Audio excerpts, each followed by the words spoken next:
Informasi lainnya, Saudara, Sekjen PD Perjuangan Hasto Kristianto menghadapi sidang vonis kasus dugaan suap dan perintangan penyidikan kasus Harun Masiku.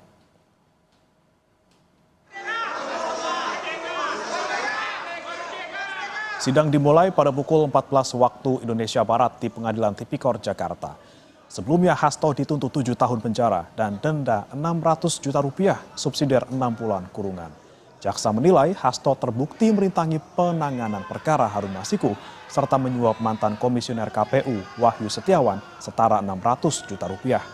Suap diberikan agar Wahyu mengurus penetapan pergantian antar waktu anggota DPR 2019-2024 Harun Masiku.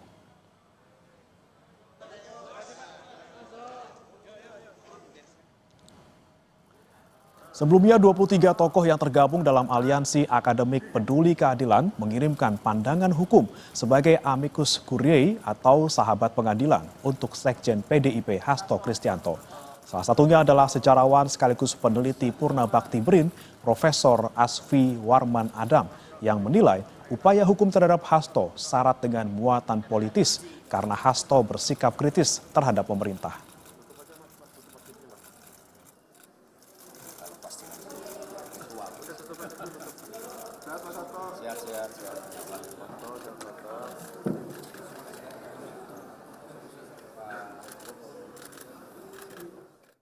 Mengapa kami mengajukan? Karena kami melihat di sini ada faktor upaya hukum ini dilakukan untuk kepentingan politis gitu, sangat kental sekali.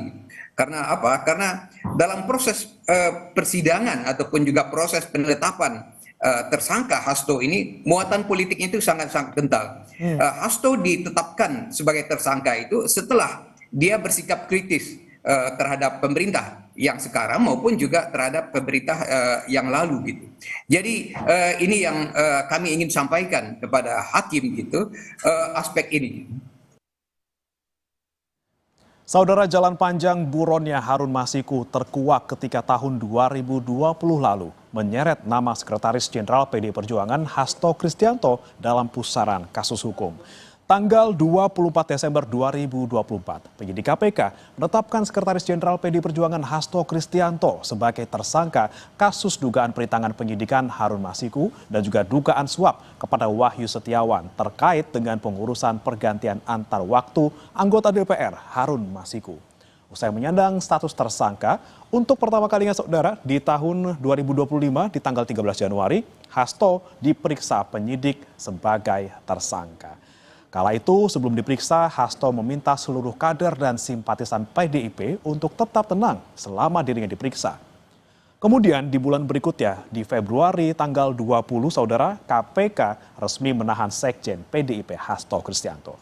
KPK menyebut Hasto diduga berperan dalam perintangan penyidikan dan juga dugaan suap terhadap Harun Masiku. Sebenarnya upaya perlawanan dalam penetapan tersangka Hasto sudah dilakukan, salah satunya upaya pengajuan pra-peradilan ke Pengadilan Negeri Jakarta Selatan, namun ditolak. Dan selanjutnya, Saudara, Sekjen PDI Perjuangan Hasto Kristianto menjalani sidang perdana pada 14 Maret 2025. Dalam surat dakwaan, Hasto diduga memerintahkan Nur Hasan agar meminta Harun Masiku merendam telepon genggam ke dalam air untuk menghilangkan jejak. Dan dalam sidang selanjutnya pada 3 Juli 2025, Hasto dituntut 7 tahun penjara dengan denda 600 juta rupiah subsidiar 6 bulan penjara. Sementara berikutnya di tanggal 10 Juli 2025, Hasto membacakan nota pembelaannya atau pledoi, di mana ia menegaskan tidak akan tunduk pada ketidakadilan dan tidak akan menyerah pada hukum yang tunduk pada kekuasaan. Dan hari ini di tanggal 25 Juli 2025, Hasto tengah menanti vonis hakim yang diberikan kepadanya. Dan Saudara, bagaimana kemudian jalannya sidang vonis terdakwa Hasto Kristianto? Langsung saja kita akan menuju ke Pengadilan Tipikor Jakarta bersama dengan jurnalis Kompas TV Abel Insani di Pengadilan Tipikor Jakarta. Selamat sore Abel, bagaimana sementara ini jalannya sidang vonis Hasto di sana? Sama sekali nggak dengeran.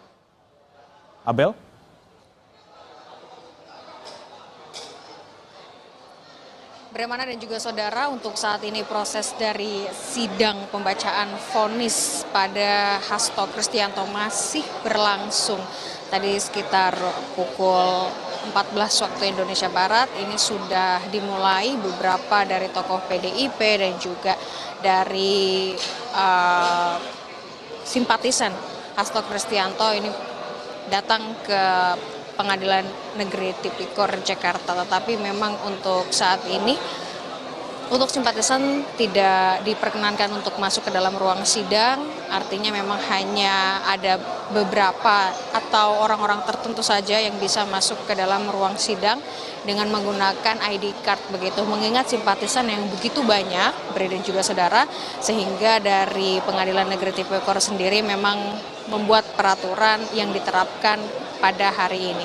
Sidang putusan yang nantinya dibacakan oleh hakim saat ini tengah berlangsung. Hakim masih membacakan beberapa poin di mana ini nanti hasilnya untuk bisa mempertimbangkan vonis apa yang dijatuhkan kepada Hasto Kristianto. Kalau kita melihat tadi atau kita mendengar tadi pernyataan dari kuasa hukum Hasto Kristianto tadi menyebutkan bahwa mereka yakin Hasto Kristianto atau hakim ini akan menjatuhkan vonis bebas kepada Hasto Kristianto begitu.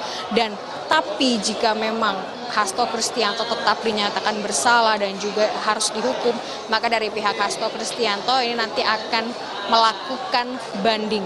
Jadi nanti kita akan lihat bersama, karena untuk saat ini proses dari pembacaan poin-poin penting ini masih terus berlangsung dan kita masih menantikan pembacaan vonis yang nanti akan dijatuhkan kepada Hasto Kristianto. Kembali ke Anda, Bremana.